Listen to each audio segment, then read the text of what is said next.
Hi, friend. This week's guest is Dr. Sharon Bergquist, a Harvard and Yale trained physician, researcher, and longevity expert. She joins me to unpack the fascinating paradox of stress. You'll discover how certain types of stress in just the right amounts can actually kickstart cellular regeneration, boost brain resilience, and enhance overall well being.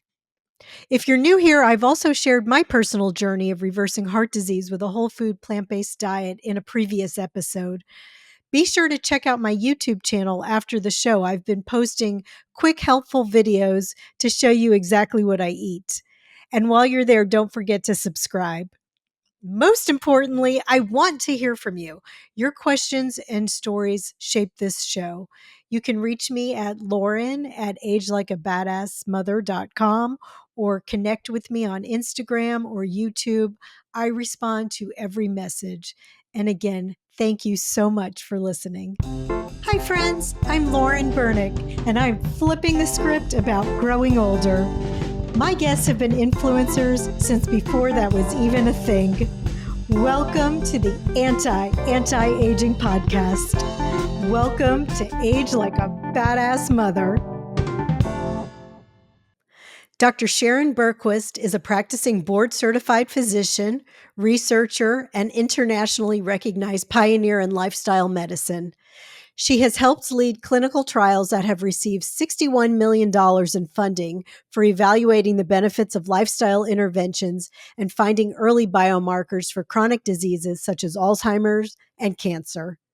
She is widely published in peer-reviewed journals and has contributed to over 200 news segments, including Good Morning America, CNN, ABC News, The Wall Street Journal, and NPR. Her TEDx video, How Stress Affects Your Body, has garnered over 8 million views. She received her Bachelor of Science in Molecular Biophysics and Biochemistry from Yale University and her medical degree from Harvard Medical School. Man, I bet your parents were happy. Her book, The Stress Paradox, Why You Need Stress to Live Longer, Healthier, and Happier, reveals the groundbreaking science behind how daily lifestyle habits can activate the body's innate regenerative capacity, reshaping the way we approach aging, disease, and longevity. Oh, man. Well, now I feel like a lazy blood clot after that intro, but welcome, Dr. Sharon Bergquist. Thank you so much. Happy to be here. I'm happy to have you. I loved your book. So let's just start with like a basic question. What can you explain, like in a couple sentences, what is lifestyle medicine? Yeah, lifestyle medicine is using your lifestyle as medicine. So just as it sounds, some people use food as medicine. Some people use exercise as medicine. This is a more global term where we can also use social connection, stress, sleep, various lifestyle habits as a way to make ourselves healthier. And the truth of the matter is that our lifestyle is actually the most powerful medicine, and that we don't always utilize every component of our lifestyle the way we can, and we resort to pharmaceutical medication. So it's a way of empowering each and every one of us to do the things we can do to live healthy, long lives. Yeah.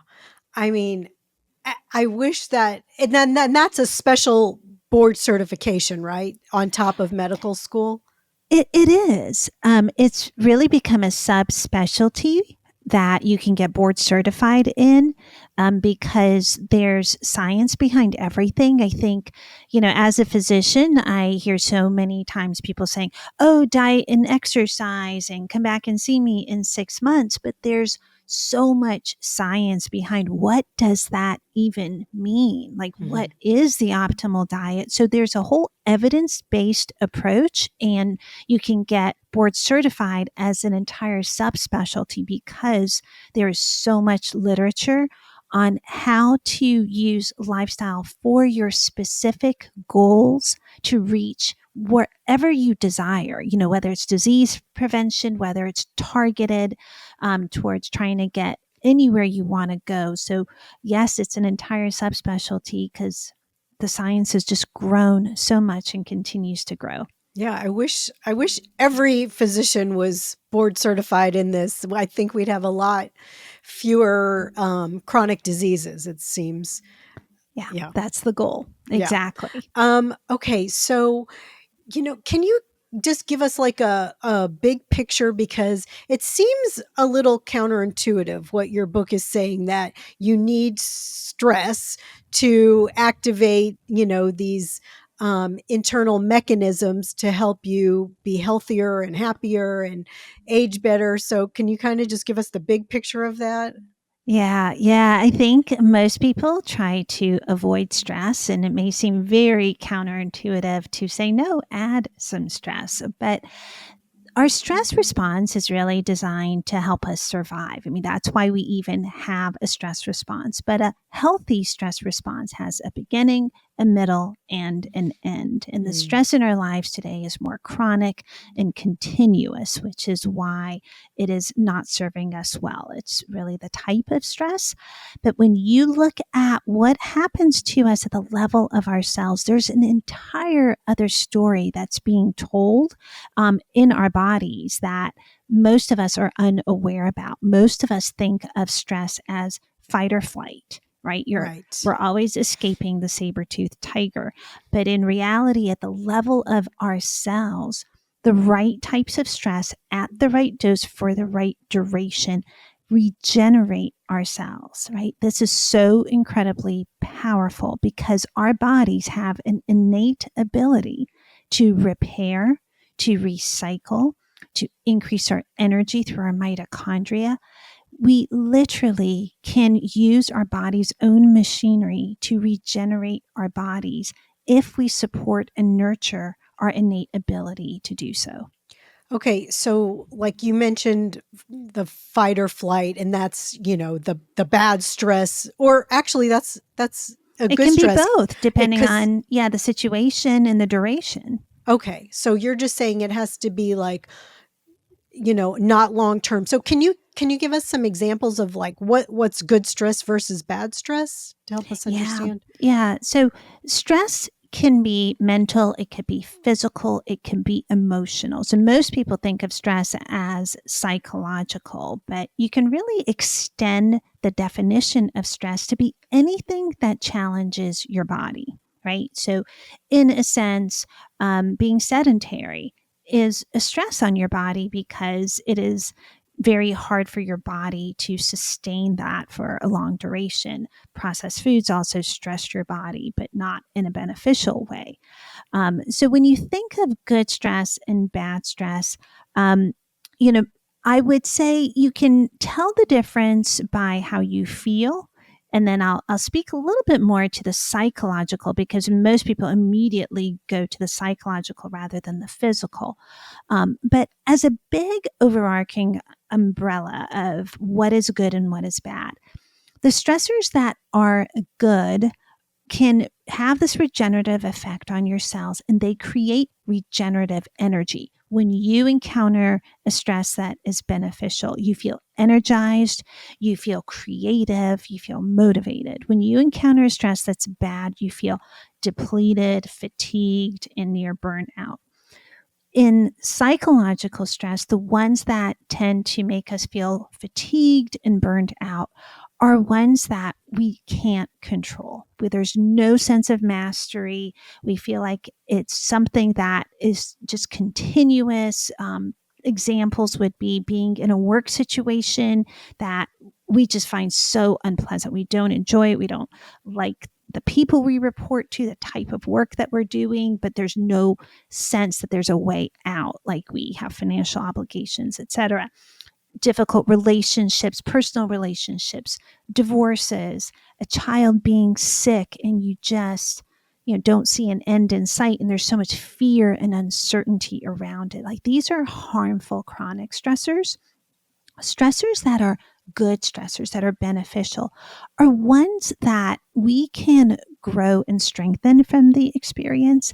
And they typically are ones where we can feel a sense of mastery.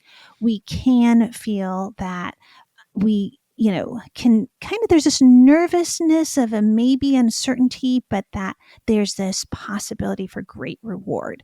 So typically, they're the types of stressors that align with our beliefs. They are meaningful to us. They contribute to a greater good.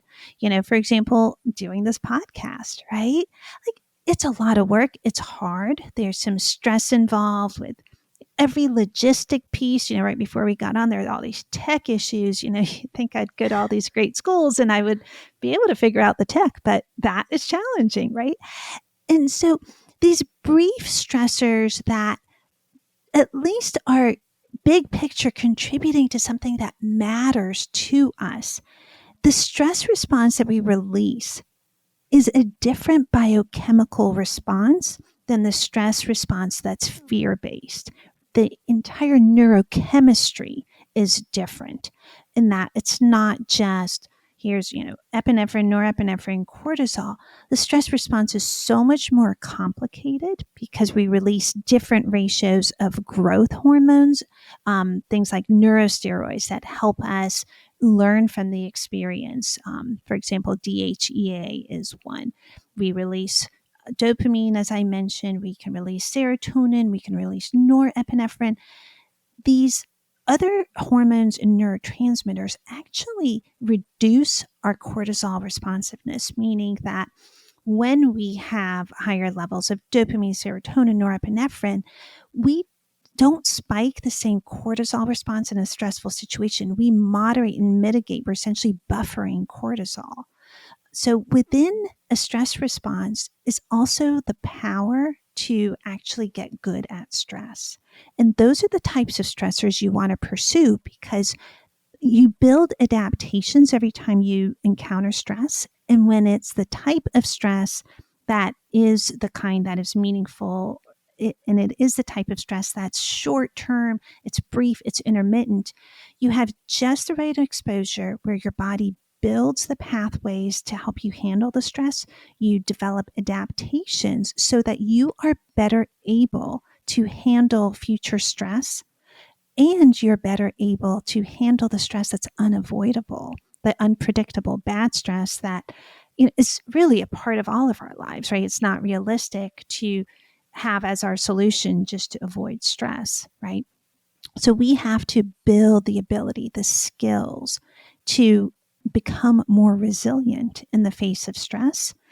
And these good stressors help us do it in a way that we strengthen and don't get depleted. Yeah. Yeah. When you were talking and you used the podcast as an example as a good stress, I also was thinking about the podcast because, um, I left my corporate job and I started this podcast and I was so stressed, but I was also so excited. And I just kept thinking to myself, like, okay, just take the next step, get your headshots, find out, what platform you're going to use, find out, I don't know, whatever the next step was. But I was like, just don't think about it. Don't like think about the big picture. Just keep taking the next little step. And, what microphone am I going to use? Like there's 4 billion questions, but I was really excited by it all. And as I chipped away at it, I did feel really good and really excited. And so I get the difference now. I think I understand the difference that's a good stress in my life. Yeah. And the simple reframing of how we view stress in itself affects how stress impacts our health and longevity. Mm-hmm. And that is just so powerful. Like just the simple recognition that, hey, yes, this is really stressful to do a podcast and leave a corporate job and go out of your comfort zone.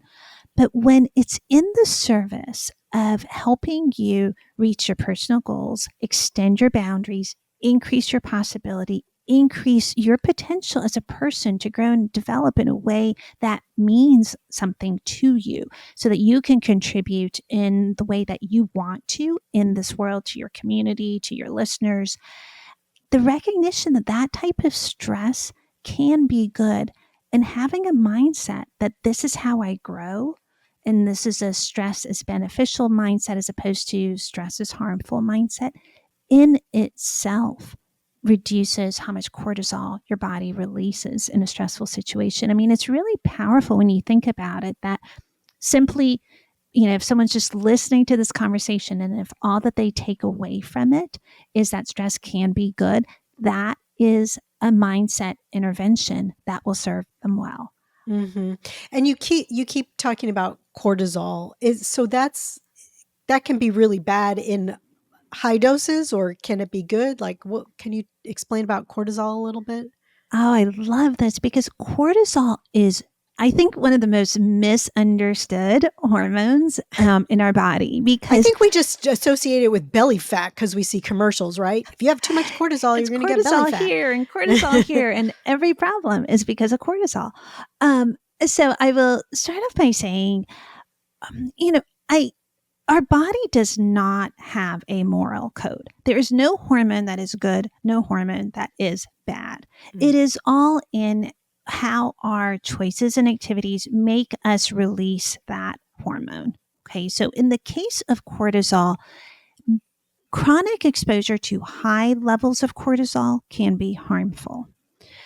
But if you release a spike of cortisol that is brief and intermittent, for example, you would if you did a high intensity interval workout or you took a cold shower, you are going to have a spike in cortisol from that stress response.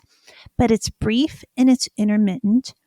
And your basal level, so when you recover from that exposure, your basal level of cortisol will actually be lower. So after the exercise later in the day, your cortisol level will be lower than before you went into it. And over time, you build a lower cortisol as a basal level. You have a higher parasympathetic nervous system tone, which is the rest and digest part of your nervous system. So these brief spikes followed by recovery, actually, again, this is the paradox. They help us become more stress resilient because they're reducing our baseline level of cortisol and upregulating that parasympathetic nervous system. So we don't have to fear these spikes of cortisol. They are there to help us build adaptations. The growth comes from that spike in cortisol because in that context of exercise, for example, that cortisol spike is accompanied by a spike in testosterone, a spike in growth hormone. These are anabolic steroids. They are growth hormones. And when we release them in that context, we grow. It benefits us. When we have the chronic stressors we were talking about, the difficult relationships where your cortisol level is high just cumulatively because you have a higher circulating amount, that is when it can become harmful. So you don't have to fear cortisol itself. You really just have to think, how can I reduce my cumulative exposure to cortisol? And cortisol is just a hormone. Is that right? And it is vital. Like, we would die if we had no cortisol. Cortisol helps us in the morning when we first get out of bed. We kind of have a rise in our cortisol level. It helps us wake up. Cortisol helps us maintain our blood pressure. It awakens us when we are exercising. Cortisol is telling our body we need glucose, we need energy, and it helps us create the fuel in our body to get through that workout. So cortisol has so many essential functions in our body. It's just that if you need a spike in sugar to get through a high intensity interval workout, that cortisol served you well. If you are sitting at a desk and you are continuously mounting a stress response, that higher glucose availability is not serving you well. okay? Okay, that's good. While we're on this subject, can you give us like a little reminder about how our cells work? Because I want to get into that a little bit. Yeah, our cells are incredible. I mean, our cells have everything our bodies need to function. So if we took a tour through the cell, our cells have a nucleus that houses our DNA.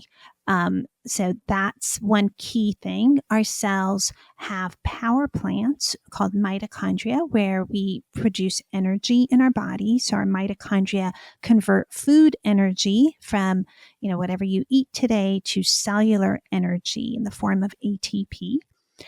Our cells have protein manufacturing plants. So we actually make proteins in our cells. Our cells have recycling centers, so we can take old and damaged components. We can take what is still salvageable, kind of like a junkyard, and repurpose it. And if it's past the point where it's salvageable, we break it down for energy. That's the process of autophagy that we do in our lysosomes.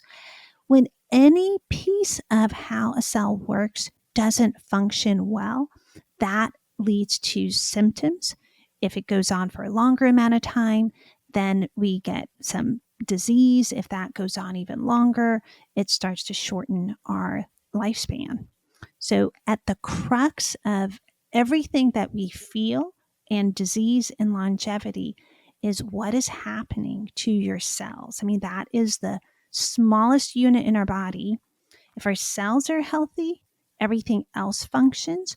But if our mitochondria are damaged or underpowered, that creates problems. If we can't repair the DNA that is getting damaged, that creates problems. If we don't have enough autophagy and recycling, that creates damage. So I think the cells are emerging as really the future of how we can become our healthiest selves at the, we're always thinking about what's the root cause, right? What's the trunk of the tree? And if you keep going deeper in the earth and finding the deepest root and the deepest root, it really comes to this tiny microscopic unit in our body, the cells. Yeah. Thank you. That was a good explanation. And I wanted to have you do that because I just want to read a couple of sentences from your book. I wrote it down. Okay. This is a quote from your book. Many chronic diseases and the aging process itself are driven by the same mechanisms that our adaptive stress responses counteract: inflammation, oxidative damage, DNA damage, mitochondrial dysfunction, protein degradation, and insufficient autophagy. That means that phytochemicals build resilience against the very factors that cause illness and are associated with premature aging. Okay, so that brings up two things that I want to talk about. Well, several, but mitochondrial dysfunction, which is what you just talked about, when it doesn't function, um, you know, well, you really kind of just went into that. But how do we keep our mitochondria healthy? You mentioned in this sentence resilience. Phytochemicals build resilience. So is that the key, phytochemicals, and how do we get those?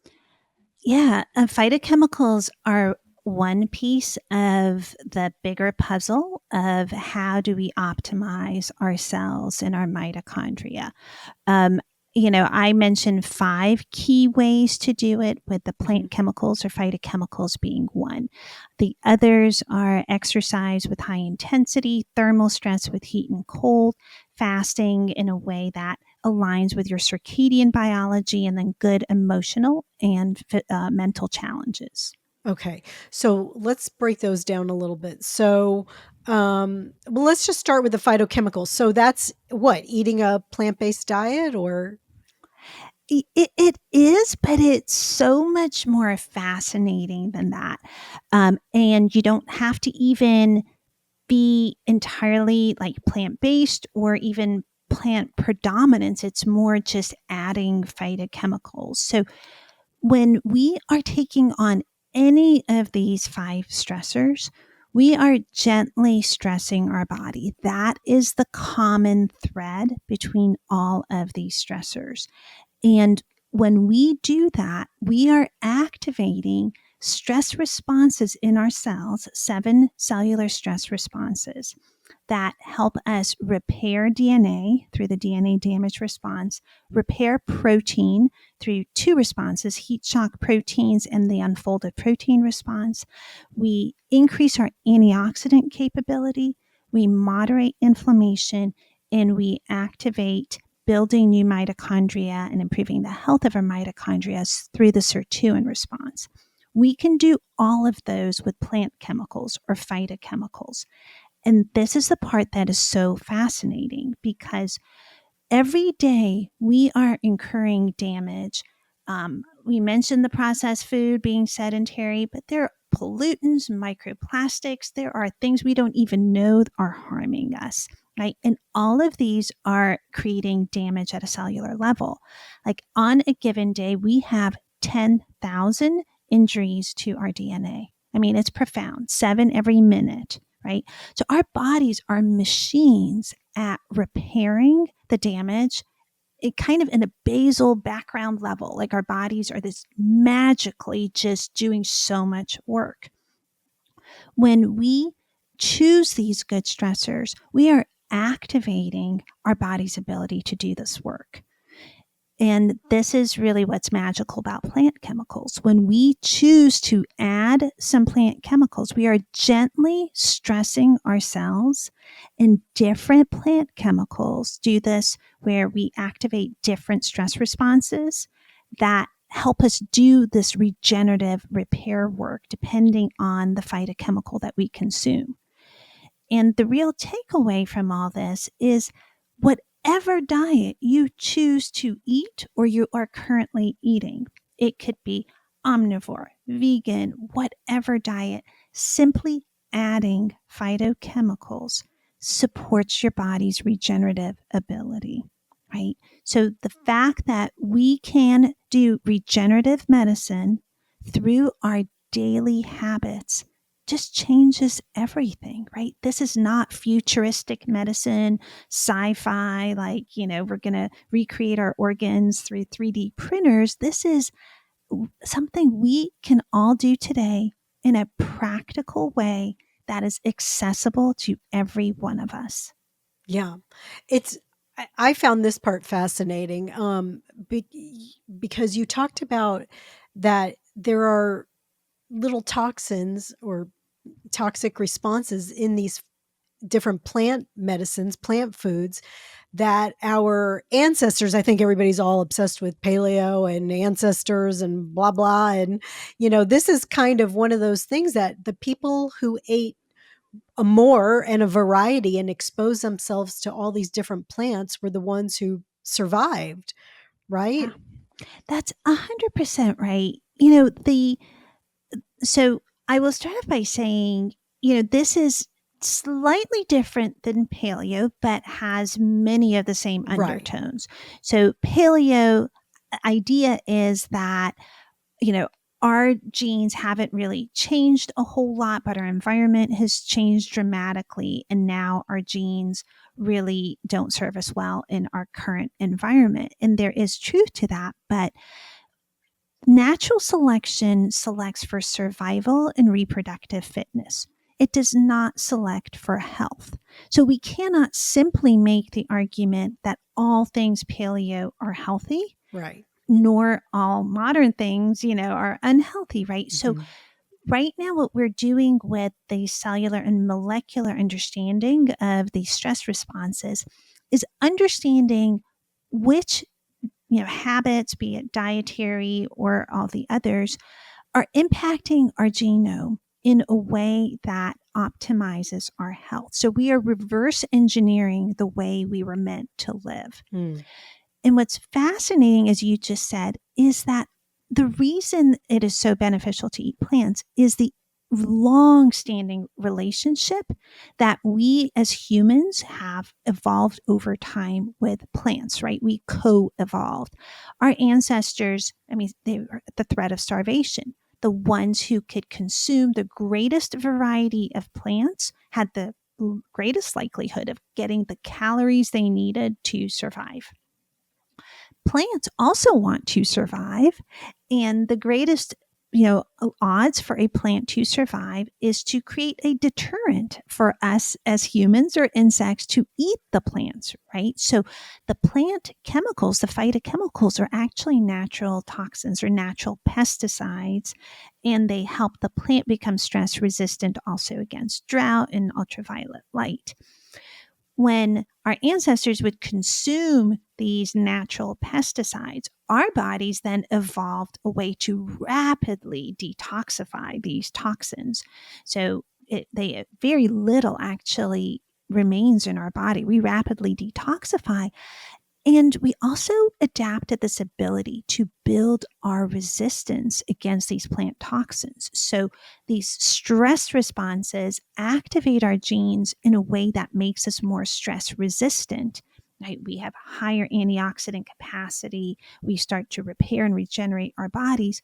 So we, over time, co-evolved so that we are strengthened by these plants, and we have grown to really depend on them to allow our bodies to do these natural healing processes that they are capable of doing. So it's incredibly fascinating. We are so intertwined with the plant world and our environment regarding our health that you cannot extricate us from this long, now over 2 million year history of our relationship to plants and our environment. Mm. I really found this part of the book fascinating. I loved it. And I didn't really even ever think that plants would be, mildly toxic in some way and be stressful to our body, because I've just always believed that they're so good for us, which they are, but it's interesting to know why, the science behind it. Okay, so since we're talking about diet, maybe we should talk a little bit about the intermittent fasting portion of this. Can you explain Yeah, that of to us, course. why it's Yeah, good? absolutely. So, intermittent fasting can mean so many things because we're all fasting. So it's really like when we fast overnight, we're all fasting, but it's how do we extend that fast? And there are so many ways to do it. There's time restricted eating where you eat in a certain window. There are kind of other fasts where it's like alternate day where you severely cut back on calories on certain days of the week, but there are just so many ways to do it. The type of fasting I'm referring to is time restricted eating. So doing your eating in a 12-hour window or less, ideally, like ideally closer to a 10-hour window. And the reason being that our bodies are designed to be in this balance where when we are eating, our bodies are in a phase of growth and they're building up energy stores. When we are in the fasted state, our bodies are in a state of breaking down those stores of energy, and they start to do these repair functions, these housekeeping functions. And 12 hours is roughly the time that our bodies need to switch over to these repair and housekeeping functions. So when we eat in a period of greater than 12 hours, we are again not giving our bodies the time to do that work of healing and recovering. So if you, for example, if you were running a coffee shop, in the morning you want to gear up for your customers, and you got the coffee ready and the whatever breakfast treats ready, and at nighttime you want to mop the floors, you want to clean the bathrooms, stock up so that the next day you're ready for the customers. If you don't give your body enough time to mop the floor, restock, and the next day you're going in with kind of all the things that didn't get cleaned up from the day before, you can see how quickly over time you're incurring damage, and it's going to be messy, and you're just not going to be efficient. And our bodies are that way, and we are doing this day in, day out. The average person now eats over a 15-hour window. We are not, this is from the first calorie in the morning, so that coffee or juice, down to that midnight snack right before we put our head on a pillow. And so what I advocate for is really gently stressing ourselves to go past that 12 hours. And when our bodies sense that there aren't incoming nutrients and we go more than 12 hours, we have this metabolic switch. We switch from burning glucose for energy to burning fat for energy, and we create ketones from the fat. And those ketones are signaling molecules. Signaling molecules send messages throughout our body. And they are sending the message to hunker down to our cells. And our cells enter the stress resistant mode where they are like, oh, I have to operate more efficiently. I have to uptake glucose. So they become more insulin sensitive. They ramp up these processes we're talking about, like making more mitochondria, so that then they're better at making energy the next time energy is available. And we start to repair DNA, enter autophagy to recycle the damaged Can you components. just stop and talk about autophagy for just like 1 second? Because I think it's Yeah. so important. Tell us what autophagy is and what Yeah. it does. Autophagy literally is a term derived from meaning self-eating, autophagy. And our bodies have this ability to take old cells that have damage in them, and literally recycle these cells. So when you are in a deeper state of fasting and your body senses it doesn't have any incoming nutrients, the first thing it wants to do is become more metabolically efficient. So it becomes more insulin sensitive or less insulin resistant, so that it can take up all the glucose and energy in your body more efficiently. If you go a longer period where there's still no incoming food, you enter this self-eating process, right? It's kind of like cannibalizing what is there that your body can use for energy. And the first thing your body is going to do is say, hey, it's inefficient to put energy in these old cells that aren't really functioning that great. So it starts to break down those old cells, or it looks around for those damaged ones, and it takes it to the lysosome. That's the part we were talking about. That's our recycling center, where the junkyard essentially tries to salvage what it can. And when we break the fast and we go back to eating mode, we have these healthier cells that are growing and multiplying.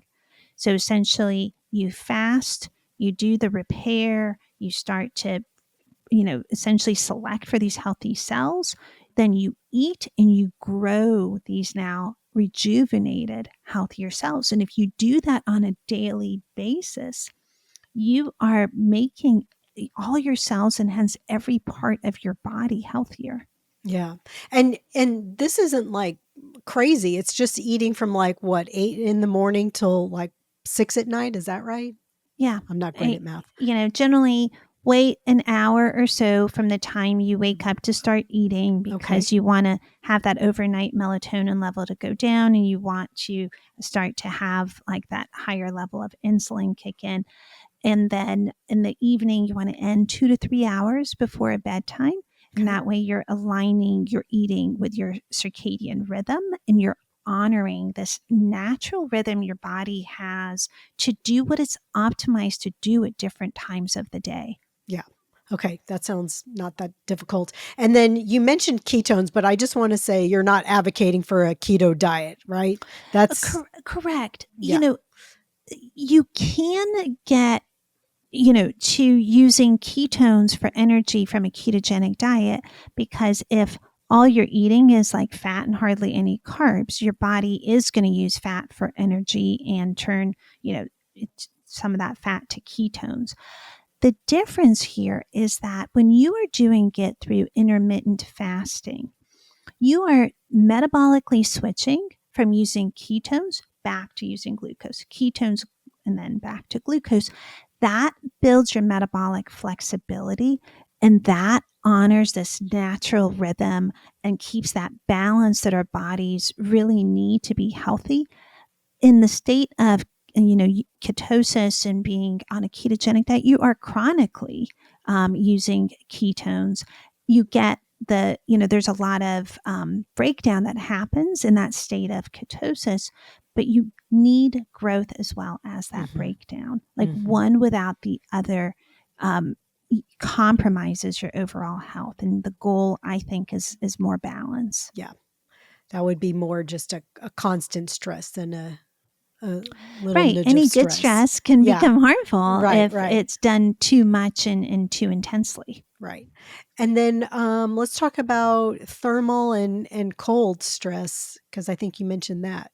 Can you talk about that? So this is a really fun area because I think it's so underutilized. We don't think of temperature as a lifestyle intervention. Yeah, there's a right? lot of cold baths going on though, but I think that you don't have to be that extreme, right? No, no, again, Ice baths are, ugh, that sounds uh, terrible. yeah, the, with hormesis, or the science of good stress, it is a mild to moderate amount of stress followed by recovery. So it's brief, intermittent, and mild to moderate. So you do not have to do extreme forms of stress. You want this kind of just right amount where you're pushing yourself past your comfort zone, but not to the point of overwhelm. For one person, that might be 5 seconds of cold at the end of a shower. For a person who's very cold tolerant, it may be an ice plunge for however long they can sustain, but it's very different person to person of what is enough to stimulate your body's regenerative capacity. So I think that is something that's not communicated well when you see the clips of, say, a cold plunge or a high intensity workout. There is so much individual variability, and you have got to know your body, know where you are starting from, and just gently push where you are a little uncomfortable, and for a brief amount of time, and give your body the time to recover. That's where the growth happens. So think of it like, lifting weights, right? You want to do 5 pounds, build a muscle, then you can do 10 pounds. And it's the same with cold, it's the same with heat. So I think there are a lot of practical kind of DIY ways to do it where you don't have to be in that ice bath. But our bodies sense temperature as a stress because we are designed to function optimally at this temperature for most people around 98.6 degrees Fahrenheit, 37 degrees Celsius. Our enzymes, which do so much of the biological processes, and the proteins work the best in that range. When we are in cold or heat, our core body temperature either goes down or up, respectively, depending on the temperature exposure. And our bodies have this incredible desire to go back to homeostatic balance. So our bodies have this beautiful balance that is, we have so many feedback mechanisms that just swoop in when we're out of that range, when we're optimal. So when we have our core body temperature either lowered or raised, these feedback mechanisms kick in that activate these stress responses that we're talking about. So at the level of our cells, all these cellular stress responses that repair and regenerate kick in. At the level of our physiology, we trigger a lot of beneficial effects. So, for example, with cold exposure, we activate our brown fat, which is a type of fat that burns energy, very different from white fat, which is what most of us have too much of, the type of fat that stores energy. Um, and we also activate thermogenesis, that is shivering thermogenesis. So we generate heat, which is what the term thermogenesis means, but we could do that through muscle contractions, right? That's when we shiver to generate heat. We can do it through turning on the brown fat, which are kind of these internal space heaters that we have. And while this is going on physiologically, there's a whole other level of benefit in our brains, in our minds. That stress exposure is like a jolt of stress that our bodies are sensing in our brain. So our skin is so innervated with these nerve receptors. And when they sense cold, there's a jolt of norepinephrine going to your brain saying stress response. That spikes norepinephrine 530%. And this is one of the original studies back in 2000 that put people in cold water immersion for an hour. It can spike dopamine 250%. I mean, huge spikes, but that is why a lot of people find that after that cold shower, they feel motivated, energized, their mood is better, their pain is less. So there's this whole component of mental health as well as physical health benefit that's happening from the cold exposure. And there are similarly many benefits that are happening from heat exposure that occur because heat exposure, like sauna, essentially mimics exercise. Your heart rate goes up to about 120 to 150 beats per minute, similar to moderate intensity exercise. And so many of the benefits on our vascular system are similar to the benefits from exercise. And to be clear, I'm not recommending that you just do sauna instead of exercise. I Right. think that, there are so many unique benefits to exercise. But when you are looking at a way to build a healthy lifestyle that regenerates your body, you have so many tools at your disposal, and temperature is one of the more underappreciated and underestimated tools. Mm. And so obviously colds would be like you said, cold shower or cold bath, and jumping in the pool when it's chilly, or and then heat would be sauna or hot bath or hot yoga or a walk on a hot day. Is that right? It could just be that. That's right. You Okay. can use ambient temperature. The thermostat. Yeah. I mean, there's one study where they, for 10 days, had people turn down the thermostat to 60 degrees, wear shorts and a t shirt, and do that for 6 hours a day. Brown fat volume increased 37%. Wow, that's crazy. Yeah. Okay. And then so let's just talk briefly about exercise, because you that's also one of the ways to do this. So tell us, obviously, I think we all know the benefits of exercise, but Yeah, there are so many from the lens of hormesis, which is really how I am seeing the regenerative effect. Exercise is really the most potent way to improve the health of our mitochondria. So, you asked the question earlier, what damages our mitochondria? Why do we have mitochondrial dysfunction? Well, age alone is creating some mitochondrial dysfunction, and that's one of the processes that's leading to aging, right? Now that we understand at a cellular level why we age. So, if we can just improve the health of our mitochondria, we age better. And our Western lifestyle, like the processed food, the sedentary, the chronic loneliness, that damages mitochondria. And exercise, particularly with bursts of high intensity, enable us to make more mitochondria. And they help us do a selective form of autophagy called mitophagy, where we can take damaged mitochondria and actually kind of recycle them to take away these mitochondria that aren't functioning well. When mitochondria don't function well, they create more oxidative damage. They release free radicals in the process of making ATP. And if they are damaged, you're releasing so many free radicals in that process of metabolism. but what exercise? The high intensity workout? Yeah. High, So or what is it called? Hit?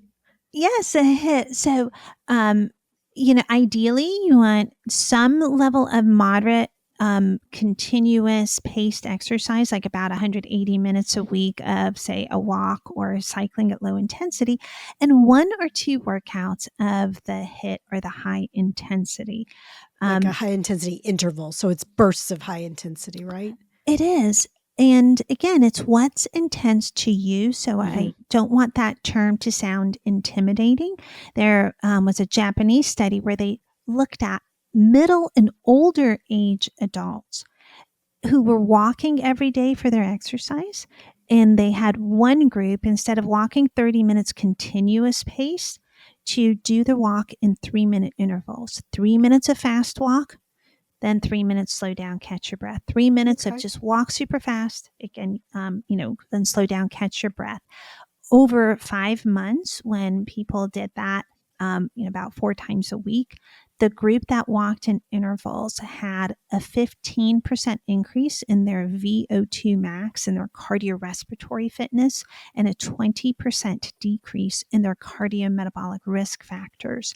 So you can take whatever exercise you like. If you're a walker, do that in intervals. If you like the elliptical, do that in intervals. If you like cycling, do hard and fast for 4 minutes or so, slow down, catch your breath for 3, 4 minutes. But there's such a unique benefit of getting to that vigorous and higher intensity because your body releases lactate in an amount that's greater than what your mitochondria can clear. And lactate is one of those signaling molecules, just like ketones, that signal a stress response, where the lactate tells your cells through this master regulator called PGC1 alpha to turn on making new mitochondria. And that ultimately is such a key part of health, because if your cells cannot make adequate energy, your mitochondria, if they are impaired, all of these critical functions that our cells do, whether it's a muscle cell, it doesn't have the endurance. If it's a heart cell, it can't squeeze your heart as well. If it's a neuron, you can't think critically. None of these functions can happen if your cells are underpowered. So exercise, in particular, these bursts of high intensity, are really an absolute non-negotiable for long-term health. Okay. That's bad news for some people that don't like to exercise, but I think, like you said, it's what's high intensity for you. So like you said, it could be the walking fast for a few minutes and then slowing down. So that's doable. It is, I will also add that it sounds like, oh, go hard, do hard. The message here isn't do hard just so you can say you have grit or perseverance. The message here is this is a message of love. This is what defines wellness. This is what being good to yourself really Yes. is. If you Mhm. want to exercise your body's ability to keep you healthy, to do the magical work that it can do to fight disease and help you live this long, healthy, beautiful life and expand your human potential, increase this realm of possibility for you, you are enduring that hard in the service of becoming this person that is stronger and healthier. Yes. So this is really a message of love, not a message of, go be tough. Right. I know. I appreciate you saying that. I think that's really important because being kind and loving to yourself is huge, especially as we age. Yeah. Did we cover all? What did you say? There was 5 ways to repair your mitochondrial: plants, exercise, hot and cold stress, intermittent fasting. What We else? did. We Okay, covered all 5 of them. what was And the other one? the mental and the Oh, mental. emotional stress that we Mental and talked about in emotional. the Okay, that beginning. was right. Yeah. Okay. And so, what, we, you mentioned kindness in your book. How does that tie into this? And why is being kind good for you? Yeah. And this is the most beautiful way that I think we as humans are connected. I mentioned we're connected to our environment. A part of our environment is each other. We are a program that when we do good for others, when we do something altruistic, that turns around and becomes one of the strongest and best ways that we make our bodies more like healthier and stress resistant. I think our tendency when we are in a stressful situation is to look inward, right? Like, what do I need to do? You hunker down and you kind of zero in on what your needs are. And if you can think of things as, how can I, in the midst of my stress, do something voluntary that helps somebody else, or how can I lend a hand to somebody and, do a good deed? There is this phenomena called helper's high. I'm not sure if people are familiar with it, but it's this kind of surge of these feel good hormones that get released. A lot of the ones we had mentioned before, like norepinephrine, serotonin, but also endorphins, endocannabinoids. These create that soup in your body that helps you reduce the amount of cortisol. So you're essentially helping others, and in that process, reducing your own stress. And this is yet another counterintuitive way, right? Of it may seem really stressful that while you're stressed, you're taking the time to do something for somebody else, which sounds like it would be more stressful. But the paradox here, just as with the others, is that leads you to a different starting point. Like it's resetting your resilience so that your body is better able to handle the stress in your life. And I love that because you can create this beautiful, like positive, virtuous cycle where you can, make yourself more stress resilient. And in that process, lift others up with you.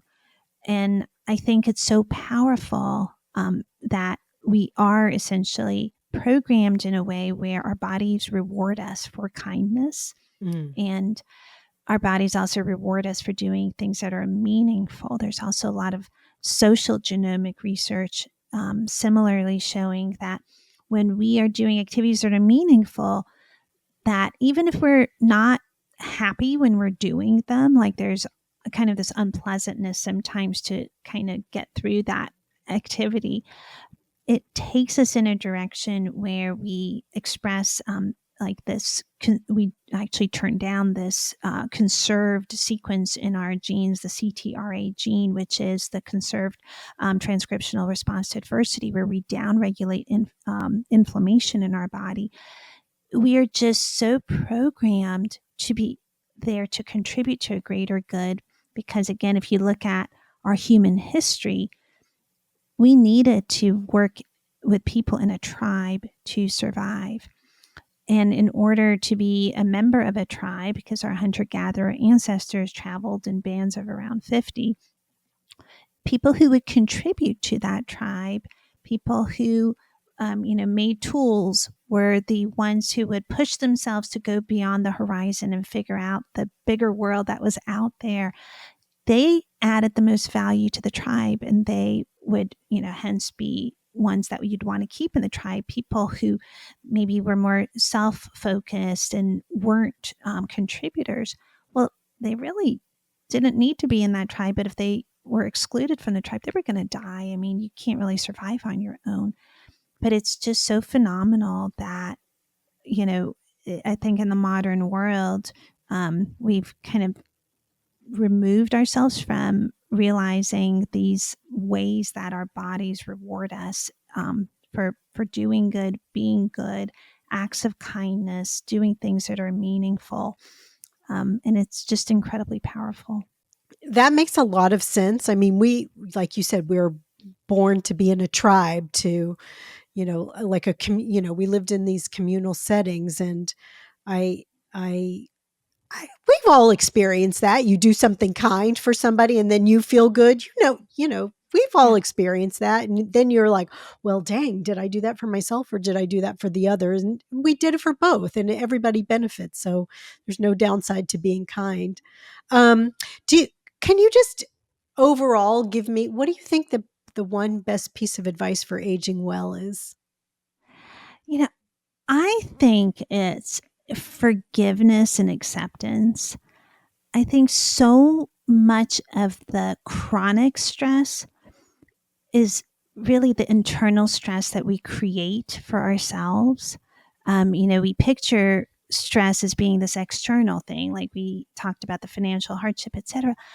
But our own minds create so much stress for ourselves when we hang on to anger, when our actions don't align with our beliefs. These are all ways that we are stressing our bodies. We are increasing inflammation. And we discount those because, again, it's so easy to externalize and pinpoint factors in our life that aren't going well. But we've got to do that internal work of thinking how we are creating chronic stress from our own expectations, from our lack of being able to accept, let go, forgive. And I think that's such a powerful force. Oh, that's good. Do you have good advice for how to forgive? Um, I always look at a person's intentions. And oftentimes, even if they did something that was not ideal, but at the end of the day, they have a good heart or they mean well and they did something that they wish they could take back, but it was not necessarily intended to be malicious. It was a certain point in time. It's just to exercise grace and understanding behind that person's general motivation and not hang on to that one act. We all do stupid things, Yes, right? agree. And just have that grace and understanding. Well, thank you so much for your time today. You've been a wonderful guest, and it's just been a pleasure. Well, thank you. I love this conversation. I love that you help empower your listeners with all the information you present and all the guests that you have. And thank you for the work that you do because it really is meaningful and it really is good stress. So thank Oh, you. thank you. Take care. Bye bye. Bye bye. Thanks for listening, friend. From my heart to yours, be well until we meet again.